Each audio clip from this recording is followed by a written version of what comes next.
one of the mistakes that career professionals absolutely make, especially when they're trying to gain when they're trying to apply for job, is that they send their CV without attaching a cover letter. And one day I was discussing with someone who was applying for jobs, and the person said, the job description didn't say I should send a cover letter with my CV. Hello? Must you be told? You don't have to wait your for the job description to indicate that you need to send a cover letter before you send a cover letter with your CV. Whenever you are sending in that CV, make sure that you accompany the CV with a cover letter. So this video is all about teaching you how to write a cover letter, and not just teaching you how to write a cover letter, but teaching you how to write a cover letter that will get you that job interview. Yeah, a cover letter that is tailored to the job description you are trying to apply for. My name is Chiamaka Mbebu. I am the 360 degrees teacher, and I would love you to subscribe to my YouTube channel, to like this video, to share this video with people who absolutely need this video. So let's get right into it. Now, the first thing you need to do before you even start to apply is to ensure that you read the job description. Go to that job description and read it to understand the skills and the responsibilities that is required of any person who's going to be getting that job.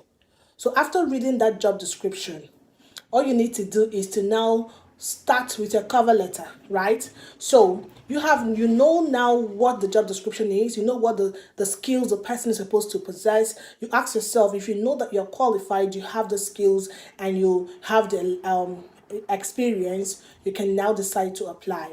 So your cover letter should have your contact information. Now some people put their address. It depends on you. For instance, I'm in Japan, so I might put where I am, Ibaraki, Japan. Do you understand? Because when I'm applying to jobs, or for a job here in Japan, of course that will be something that they will need to consider when they see my contact information. So you don't have to be specific about your address, just put the area and the state or the country, whatever. But put your contact information, which is your email or your number, and your address. That is where you can be located. You can even go ahead and design a letterhead for yourself like this. I designed my own, letterhead myself using Canva. So all I do when I want to apply for a job, I just use the letterhead and put the content that I want on the, using the letterhead, and I send it to whoever I want to send it to, right? You can absolutely do the same, but if you don't, just make sure that your contact information has your email, has your phone number, and your address.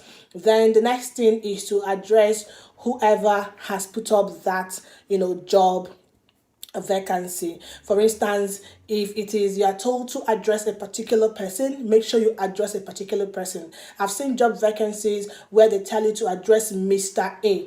Make sure you address Mr. A. In the absence of that, ensure you can just address the hiring manager, the name of the organization, and where the organization is located.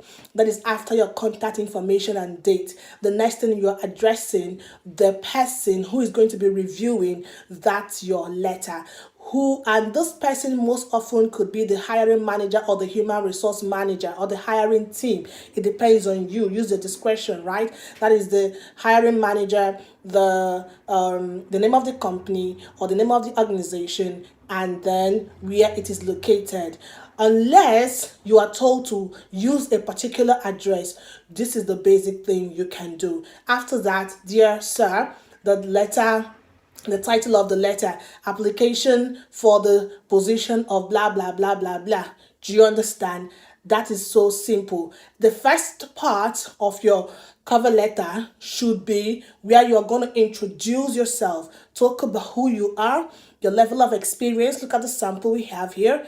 That is who you are, what you are applying for, your level of experience, and basically if your level, your academic qualification. That is the first paragraph. The second paragraph, you talk about you. Tailor what you're going to talk about you. Make sure it is tailored to the skills, to the responsibilities that you have seen on the job description. Ensure that it is tailored to that.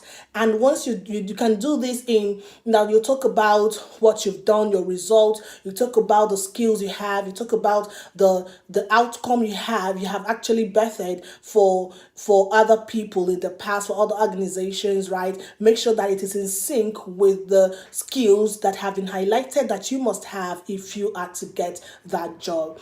Then the final conclusion, you look forward to reaching out or whatever, and they tell them that you're available for any interview, be it virtual or physical, and that they can reach out to you via this. You give them your contact information again, which is mostly email, and then thank you, yours sincerely, your signature and your name, and that is your cover letter.